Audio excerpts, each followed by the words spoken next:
Assalamu alaikum, hurmattуу биздин YouTube каналдын көрүүчүлөрү жана катталуучулары. Бүгүнкү биздин сиздерге чыгара турган видеобуз бул Акжар жаңы конушундагы сатыла турган үй тууралуу болмокчу. Бул Борбордук Акжар көчөсү, главный көчө. Буру деген магазин бар. Андан кийин бул жакта Жеңиш деген магазин бар. Бул 18-чи көчө. 18-чи көчө Борбордук Акжар жаңы конушунун эң чоң көчөсү бул.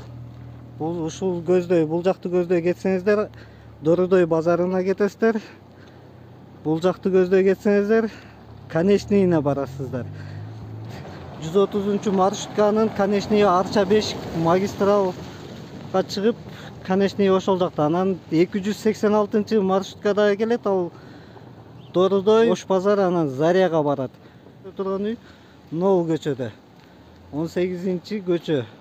Так азыр биз ушундайдан барабыз да биздин сатыла турган үйдүн ошол варатасына барып азыр тартабыз. Бул главный көчөдөн бул жакка жакын эле бир. Ошо жанагы биз айтып аткан үй ушул 18-чи көчө менен келе берсеңиздер, бир акырына келип токтойт да, ошо 18-чи көчө акырына келип токтойт. Ошол жерде биз айтып аткан сатыла турган үй мына бул. Бул үйдү көрсөңүздөр, биринчи бул жагында баняга ылайыкташтырып салылган недостроенный баня. Баня бар экен, бүтөлөк. Анан участок сотик канча? 6 сотик. 6 сотик, э. Бул жакта да бир сыйра мындай татып кое берели катарынан. Бул жактары ошо бүтөлөк экен. 2 комната, 2 комната баня. Женский, мужской кылып салынып аткан баня экен бул. Бирок бүтөлөк. Бул общий үйдүн көрүнүшү. Бул квартирага ылайыктап салган окшойсуңар, э? Бул квартирага бергенге мына Дородой базарына жакын болгон үчүн ошол квартира катары бергенге ылайыктап салынган экен. Азыр квартиранттар барбы? Бар. Азыр квартиранттары бар экен. Эсиле алып калсаңыздар, даяр квартиранттары бар. Даяр үй аласыздар. Канча? 4 семья жашайт. 4 семья бул жакта жашайт экен. Азыр сетка тартылган экен, наркага. Ошол сеткадан нарагы башканыкы.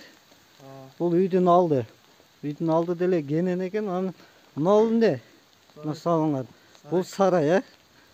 Бул 1 комнаталык эле сарай экен. Үстүндө чөп жыймасы менен. Бир 3 бука байланат да. 2 саан уй байланат. 3 бука же 2 саан уйга анан ат байласаңыздар да болот экен. Ал Акжардын этегинде ошол жумасына 2 жолудан улак болот. Улакка кызыккандар болсо да келип ат байласаңыздар болот. Бул жак.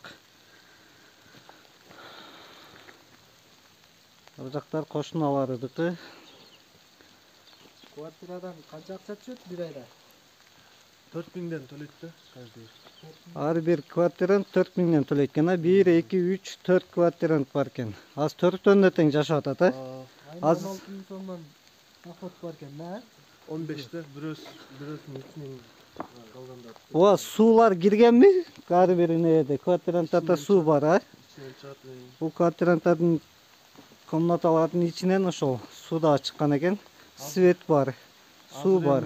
Күрүчтөп жаап берип башкан да. Аз бул жерде квартиранттар жашаганына байланыштуу ошол аз жумушта болуп үйлөрү бекитилүү экен да. Ичин тартып киргизип көрсөтөлү десек азыр көргөзө албайт экенбиз. Ошол общий үйдүн алдында бир катар тартып коелу. Мына сиздер өзүңүздөр көрүп тургандай эле бул үйдүн алды общий көрүнүшү.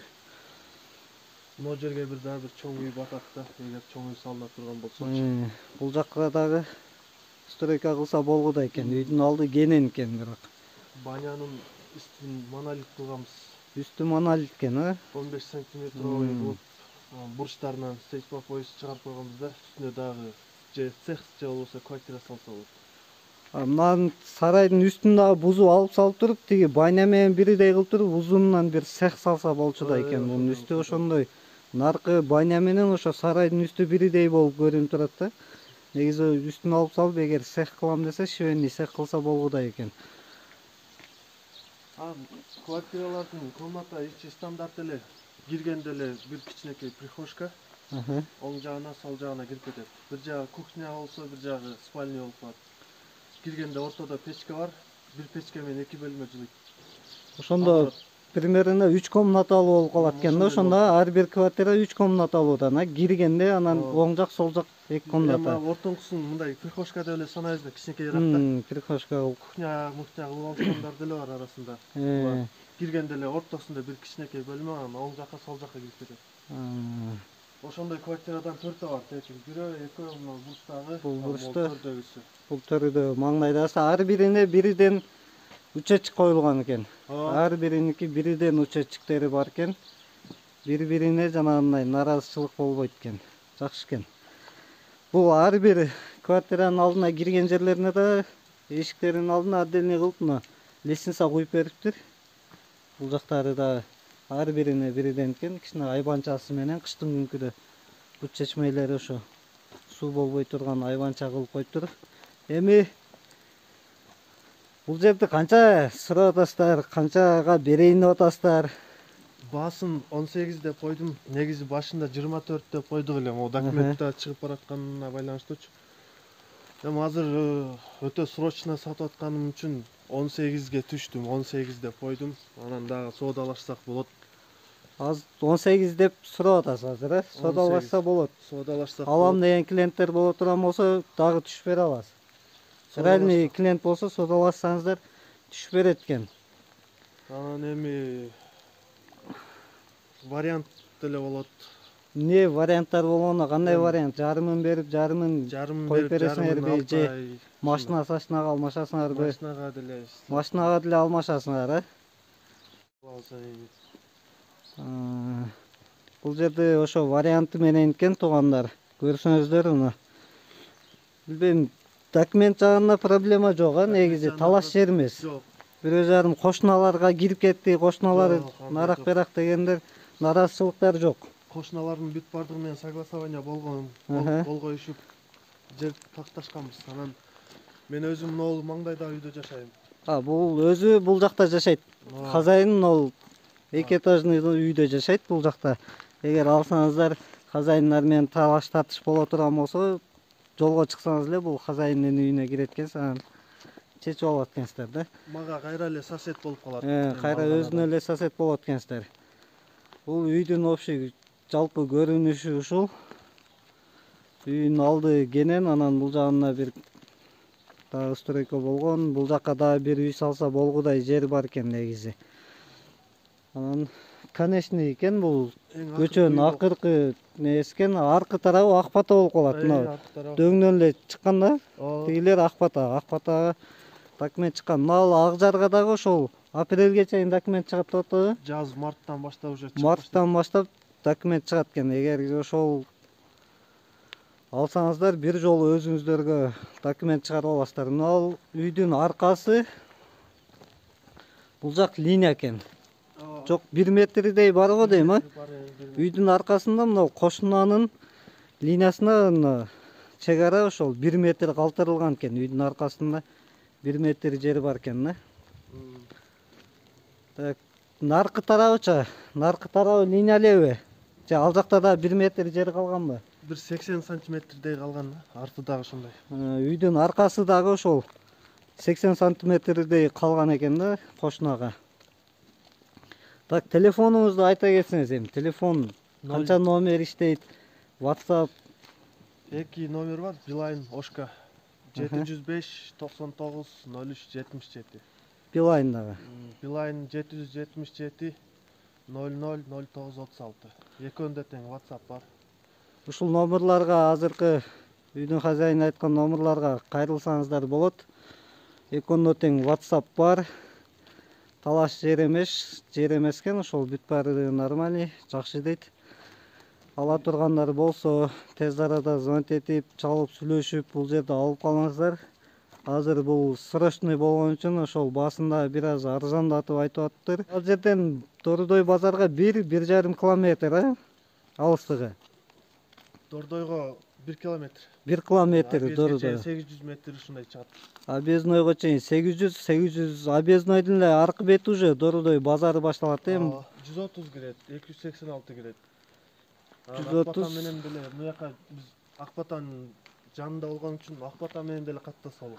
Акбата мына жерде да көчөнүн башы бар экен, мына биздин көчө менен бирдей болгон эле. Көчө болуп калат да могу. 10-чу 13. көчө, Акбатанын 13-көчөсүнүн этек жагы дагы болуп калат экен, Акжардын 18-көчөсүнүн дагы этек жагы болуп калат. Эки жактан тең бирдей экен. Акбата менен келсеңиздер дагы болот экен. Акжар менен келсеңиздер да. Акбата менен машина менен келсеңиздер үйгө өтө албай калат экенсиздер. Анан аркы дөңгө токтотот экенсиздер. Акжардан машина менен келсең үйүнүн алдына чейин келесиң. Суу, свет проблемасы жок. Баары нормально. Макул анда. Рахмат. Сатылып кетсин үйүңүз. Рахмат чоң.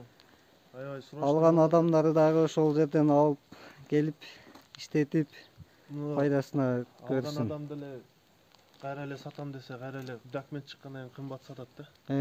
Документ чыккандан кийин сөзсүз кымбаттайт да. Документ чыккандан кийин асфальт деле кирет. Асфальт киргенден кийин бүт кымбаттайт Акжардын ичи-ичи. Азыр мына садик нээде бар экен, 22 көчөдө садик бар экен. Анан бул жакта дагы объезднойго көздөй баратканда ал жакта дагы 12 көчөдө дагы бир садик бар. ал жерде да садик, баня бар экен, баана чоң баня бар экен 10-көчөдө. 19-да да ачылды го. 19-көчөдө дагы 2 этажный жаңы садик ачылган. Жаңы ачылды, ал 2 этаж чоң садик ачылды 19-көчөдө.